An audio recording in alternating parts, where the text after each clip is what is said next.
This is Joe Moreno. Joe is a former federal prosecutor and a friend of our show. Joe, welcome back to you. Hey, Carol. Always great to be with you. Let's start with the abuse of power and the obstruction of Congress. Those two particular charges. What do you think the strategy is there? Well, I think that the big question right off was, were the Democrats going to go narrow or were they going to go broad? And they effectively came in kind of in the middle. They did not go for some of the more salacious charges they could have gone with. Such as? Bribery, extortion, campaign finance violation. You don't see any of those words in these articles. What you do see is this general notion of abuse of power, right? The notion that the president he abused the powers that are bestowed upon him as the chief executive to gain something of personal benefit, right? Something that only the president could do. So it's not enumerated as a crime specifically. Abuse of power is much more general, but certainly it has been used in impeachment articles in the past. So rather than go real specific with certain kinds of crimes, the Democrats went more general with abuse of power. With the abuse, can I just ask you on that point, Joseph, the abuse of power, what might his defense be for something like that? So first off, I think he'll attack it as too gray, right? Too non-specific. The president's lawyers are likely to say, you didn't charge bribery because you don't have bribery, right? We know what it takes to prove bribery because it's a federal crime. You arguably haven't met that, nor have you met extortion, nor have you met the other types of crimes that could have been thrown in here. They're going to say abuse of power is so vague that if you ask 1,000 different people what it means, you'll get 1,000 different answers. And so therefore, how can you convict the president of something that's so general? I think that will be the line of attack. That, coupled with the notion that, yeah, while this may have been inappropriate, maybe even wrong, I don't think it rises to the subjective level of whether to remove a president. And again, when you go with vague charges like this, it sort of begs a vague remedy, a vague answer. And so I think that's the area in which you're going to see a lot of fighting. Is obstruction of Congress as vague? No. So obstruction of Congress is basically obstruction of justice. That is an enumerated crime in the federal code. Basically what it says is you are interfering with a legitimate, lawful proceeding. Normally, we see that in a criminal context. So if you're being investigated by the police or the FBI and you lie to them, or you destroy documents, or you tell other people to lie for you, that's typically what we consider obstruction. Here's a little different. What Congress is saying is the legitimate proceeding, in this case, wasn't a criminal case, it was the impeachment itself. And by simply refusing to turn over any documents and ordering a whole host of White House executives to refuse to testify, some obeyed that, some did not, the president effectively obstructed the impeachment proceeding. So that's a much more narrow and specific crime that you can liken to something in the federal code. It's not perfect, and there are arguments against it, but it's definitely a lot more defined than the more general abuse of power. Okay, we have a comment from Tyrene on Facebook. The two articles they picked to use are the lowest that they could come up with. Take it for what you will. The Democrats have now lowered the bar on impeachment. Joe, do you think Tyrene has a point?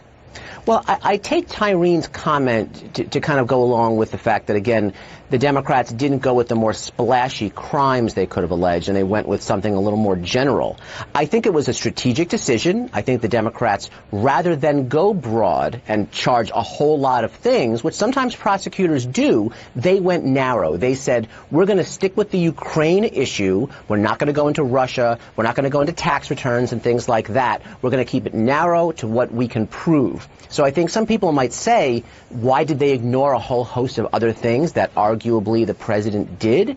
But at the end of the day, I have to think, based on the timetable, based on where we are in the election cycle, the Democrats went with a shorter case that they can say, here's our case from start to finish, let's get it going. All right, our next question comes from Calvin. Take a listen.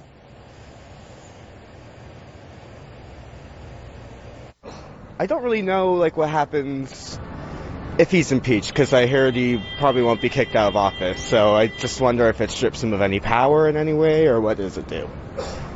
Yeah. So, Joe? yeah, good question, Calvin. I mean, On its own, impeachment does nothing, right? It's really embarrassing. I mean, no president will want to be impeached. And if he is impeached, President Trump will join an exclusive list of only 3 presidents out of our country's 45 presidents.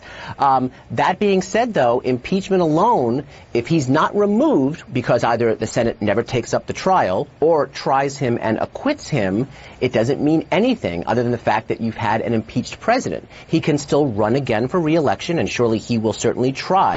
And in fact, many people think that Bill Clinton, after he was impeached, but again, not removed, probably could have won a 3rd term had he not been term limited. So other than the embarrassment factor in the history books, there's no legal implication, no limit of power to a president who has been impeached. All right. Our next question comes from Eric. Take a listen.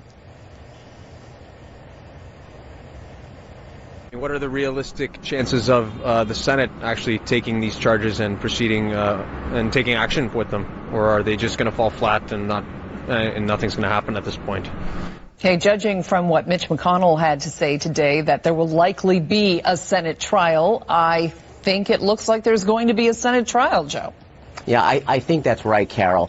There's been talk, over the last few weeks that if it went to that point, some people think it should be an absolute, just fast-tracked, maybe even no witnesses, no documents, go right to a vote. But Leader McConnell's comments do make it sound like there will be some kind of a proceeding. Now, there'll be a lot of strategy about what it looks like, how many people are called, does it go on television, how long it should take, all those kinds of things. But it does sound like something is going to happen. Now, whether or not he's removed, that's another story. 67 votes out of 100 is a high bar, and that was done on purpose by the framers of our Constitution because they wanted it to be difficult to remove a president. So I think, will there be a trial? Certainly, yes. Will the president be removed? Unlikely. Okay, Mitch McConnell did say today that the majority of the Senate could vote on what you were talking about. The articles of impeachment have, I believe, the opening arguments without witnesses, as you say. Why would they do that?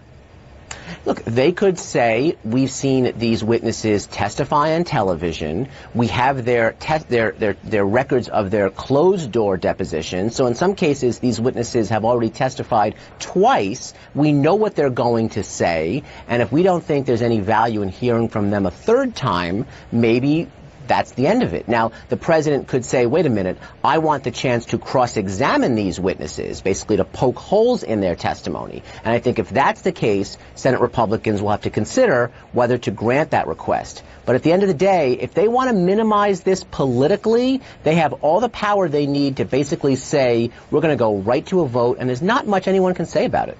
All right. Former U.S. federal prosecutor Joe Moreno, thank you so much. Absolutely, Carol. Always a pleasure. Good night. Coming up.